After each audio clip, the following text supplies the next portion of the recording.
morning, Donny Walker. How's it going today? Hope everyone's doing well out there. What are we at here today? Thursday the 3rd, February the 3rd. Wow, February already, eh? Where's time gone? It just seemed like it was Christmas time, eh? And New Year's. So at the shop here this morning, I got a group of 4 saws from a fellow Mike Clark in North Carolina, Rawlings, I believe, North Carolina. I told him I'd kind of been around that area when I raced at Charlotte that time in the at the karts at the Charlotte Speedway in the World Cup kart race when I raced there. And I won the trip to Japan after that. I told you that before. But anyways, that was a good experience. Got to see NASCAR shops and the main Husqvarna distribution center there at the time. Met up with the president, Dave Zerfoss, at that time for Husqvarna, and had a little tour. It was nice. So yeah, I got a 372 X-Torque for Mike. Big 3120. These are all used, but they're like, they really haven't done any time.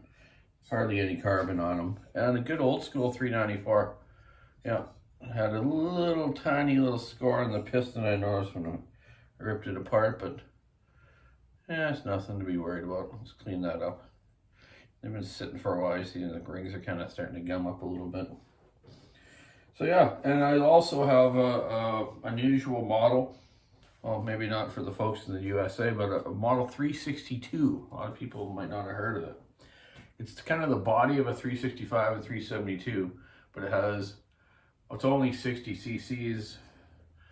And it's got like the small bar mount, which is unusual. So it's kind of an oddball. I don't know why they did it. I think maybe we had like 1 or 2 of them here at our dealership, and they just didn't bring them into Canada anymore, which is no doubt because the 365 takes the proper large bar mount and a little more cc's and was more suited for that class, eh? So anyways, he sent me one of them. I haven't torn it apart yet, but I'm gonna do a tear down and a little information about how the whole saw works, how the 2-stroke works, and then we'll take it apart and modify it and put it back together. So it might be a few videos, because you know me, I don't know how to edit them all together, but I'll get there one day. So I'm going to do that for his kids, which I think is awesome, and I'll hopefully they'll get interested and do a little tinker on themselves. Either it's dad and mom's weed eater or lawnmower, or the neighbors, you know, start learning some stuff, and one day you can make a couple bucks out of it and take your girlfriend out to the movies or something. Anyway, so yeah, I got that on the go. Lots of 500.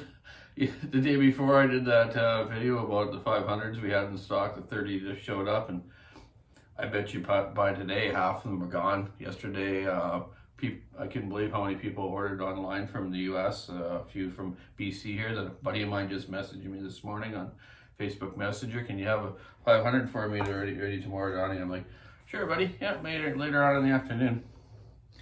So we'll see how long that pallet lasts, eh? I'll keep you up on that. But yeah, so my go-kart is almost ready. Got the exhaust figured out with the back bumper. I went and stole off my other cart because I didn't have one for this one. So I got the cradles all set up for it. This is a chromed pipe someone chromed for this cart, but I'm not going to use that one. I'm going to use this other one over here that hasn't been chromed, and it's a lot cleaner inside, and I'll clean it out more because you need a good, on tuned pipes, you need to keep them clean and keep them resonating properly. That chrome will make that pipe even stiffer, so the pipe won't move like it should. I know my friend Magnus in Sweden, with on the GP race bikes he used to work with, he says those guys are making them out of titanium so light, you see them move as the shockwaves went through. You wing, ding, ding, you hit the throttle and you can see them move, eh? Pretty cool, and that gave you the best horsepower. So keeping them clean. I used to use like a Speedo cable with Scotch-Brite on the end. You put it inside with a bunch of brake clean and go back and forth, and it whips around and cleans it. Or even, you know, even my header, I've just taken the spare header off my spare engine I got it all shiny, perfect, matching to the port. Make it all flow properly. I got these two engines used, and they're stock, and people abused them. They never ran them so rich. They're all carboned up, but this one on the cart, I've taken apart and cleaned every part on it. Raised the compression a little bit. Gonna run some 110 octane race gas in it with some good Moto cart oil, 100% synthetic. I run it 25 to 1. Anyways, that's off topic. Thanks for all those orders of the 500s. I had to get doing these cylinders for Mike Clark, and then get his other saw here in the next day and start the video series for that.